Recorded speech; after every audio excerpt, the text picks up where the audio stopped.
Hi hello എല്ലാവർക്കും സുഖമാണല്ലോ. എന്തൊക്കെയുണ്ട് വിശേഷങ്ങൾ? ഇന്ന് മാംഗോ വെച്ചിട്ട് ഒരു പുതിയൊരു ഷേക്കാണ് നമ്മൾ ഇന്ന് ട്രൈ ചെയ്യാൻ പോകുന്നത്. ഈ ഷേക്കിൽ ചേർത്തിരിക്കുന്ന ബദാമും പിസ്തയും അണ്ടിപ്പരിപ്പും കുറച്ച് വെള്ളത്തിലൊഴിച്ച് ഒരു 20 മിനിറ്റ് നമ്മൾ കുതിർക്കാൻ വെക്കാം. ഈ ഷേക്കിന്റെ ടോപ്പ് ലെയറിൽ നമുക്ക് ഇടേണ്ട നട്ട്സ് എല്ലാം നമ്മളൊന്ന് കട്ട് ചെയ്തെടുക്കാം. കുതിർക്കാൻ വെച്ചിരുന്ന ബദാമിന് തോടെല്ലാം നീക്കിയെടുക്കണം. ഈ ഷേക്കിന് മെയിനായിട്ട് വേണ്ടത് മാംഗോയാണ്. മാംഗോയെല്ലാം നമ്മൾ കട്ട് ചെയ്തെടുക്കാം. ഷേക്കിന് എരിവും മണവും കിട്ടാൻ വേണ്ടിയിട്ട് കുരുമുളകും ഏലക്കയും ചേർത്ത് കൊടുക്കാം.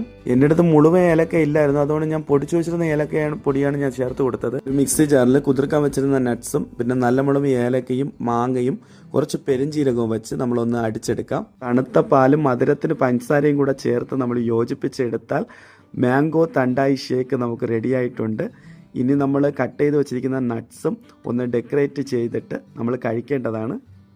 നിങ്ങളുടെ കയ്യിൽ പഴുത്ത മാങ്ങ കിട്ടുന്നുവെങ്കിൽ ഇതേപോലെ ഒന്ന് ട്രൈ ചെയ്ത് നിങ്ങളുടെ ഫീഡ്ബാക്കിന് ഒന്ന് കമൻറ്റ് ചെയ്തേക്കണം. പിന്നെ ഒരു വീഡിയോ ആയിട്ട് പെട്ടെന്ന് കാണാം. Tata bye, see U.